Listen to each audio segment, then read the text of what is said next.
We are going to be talking about High School Musical China Edition. Our guests include Amy, Darby, and Denisha. Well, let's get started. Introducing Amy and influence on China. Thanks for having me, Brandy. Oh, you're welcome. One thing I noticed in High School Musical China Edition was that Disney put a lot of their influence on it. Like, even though they started out like wearing things that would be more common in China, at the end they were wearing things that, you know, the typical Disney touch. And I went online and I just looked it up and got some research, and I found that Disney and China actually have a rocky relationship. Disney does have a Disneyland in Hong Kong, and no one was coming because they didn't feel that they had very much culture in it. So they went back and added a new park with all Chinese culture, and they actually, when they made the movie, they were over their quota of letting 20 foreign films that year, but they went over it anyway just to let Disney do that. So I thought that was pretty cool. Wow, that's awesome. Thank you, Amy, for that information. After the break, we'll talk to Denisha. We'll be right back.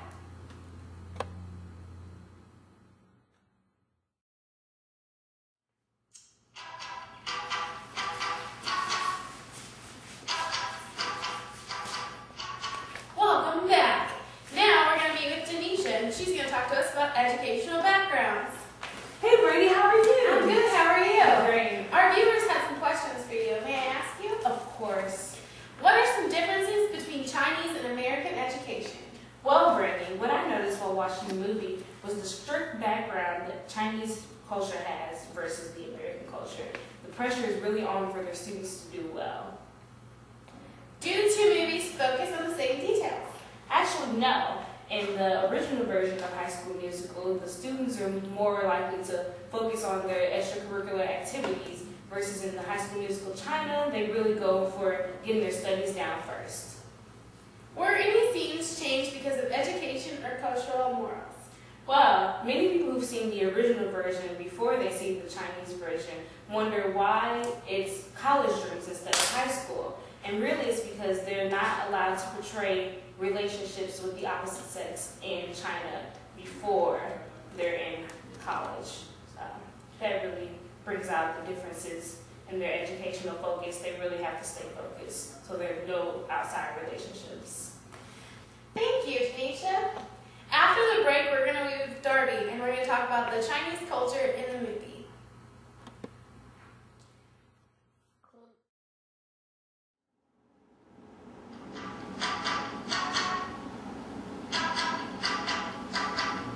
Welcome back. Now we're going to meet Darby, who's going to be talking about the cultural differences in this movie. Hey Brandy. Hey, how are you? I'm good. Thank you for having me out today. Oh, you're welcome. Our audience has some questions to ask you. Can I ask you? Of course, what are they? What is the major difference in the American and Chinese version of the movie? Well, the major difference that I saw in the movies was in the Chinese version, no one really had siblings. Most of the characters were the only child. What is the rule in China about only having one child? The rule is that if you have a sibling, then you're only allowed to have one child. Oh, when are you allowed to have two children? The only time that you're ever allowed to have two children is if you and your spouse were the only child, but then you can have two children. What does the movie show about how people dress in China? It depicts how people dress in China really well, I think, because it shows them wearing a lot of different colors and accessories. In China, up until about 1987, there were laws that pretty much told people what they could and couldn't wear. Now people use their clothing to express their emotions and their personality pretty much, so they wear a lot of different colors and accessories. What do students in China spend most of their time doing? Denisha touched on this a little bit, but they spend most of their time studying. They don't have a lot of time for leisure activities or entertainment. Thank you, Darby. Now, let's bring out all of our guests from today after the break.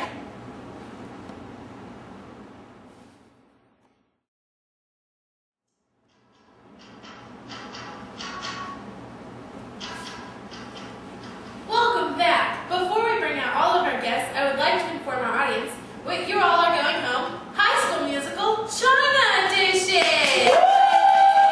China! Okay, now let's bring back our guests. Darby. Hey. Denisha, Hey. and Amy. Sup, girl? Okay, now let's talk about the reviews of the movie. I think overall it was a pretty decent movie for what it was. I definitely wouldn't watch it on my own though, just for fun. Yeah, I think maybe if it was dubbed in English, we could actually understand and watch, and not focus on like the subtitles. It'd help a lot. Yeah, when we were trying to read the subtitles, it kind of took away from the actual stuff that was going on because you definitely couldn't pay attention to everything. I agree. And Go ahead. I hate the fact that they started out in one outfit and changed to another outfit like 900 times throughout the whole movie. That kind of touches on what Darby was talking about, their cultural aspect of it, though. They kind of dress differently, they put that in there a lot. Yeah, it seemed like they wanted to show off their clothes because they would start with one song, then it'd be one scene, but they would change their outfit probably 3 times, and I don't know, I didn't really understand that. Yeah, and Disney put its touch in it too. Like they started out with the typical Chinese school uniforms, and then at the end, Disney gave them those like way over the top outfits with like sparkle Sparkly boots, everywhere. yeah. I think if you're into a corny movie and you want to laugh a lot, This is perfect. this would be a perfect movie if you don't want to read it. Yeah. Yeah, you can just watch it, probably be pretty entertained without reading the subtitles. Yeah. It would make. I mean, it could make sense. You just wouldn't get all the words. Yeah. And especially if you watch the original version first, you kind of take away from the plot that's going on. Yeah, especially like They when get it's- there. It's how a their little different. songs. Their songs like at the beginning they always start out with like school, and Mm-hmm. then at the end it's all about like love. Yeah, And it's my definitely favorite- changed. My favorite song was probably when they're singing in their own little dorms or whatever, and she slides the cloud over to him Oh and my makes gosh. it rain on Yeah, him. and then Their they're rooms like were exactly the same, yeah. it seemed like. And they laid right on next the to each door, other. and there's like That this was thin wall. typical Disney. Yeah, That that was- was it was Disney. definitely Disney, Disney. Camp Rock, it's all those movies. Mm-hmm. And at the end, where she was talking about the shooting star with glamour, like if that was in the song, someone would think that like in America, someone would think they're on drugs. Yeah, definitely. We'll see you next time on The Gap. Thank you. Bye.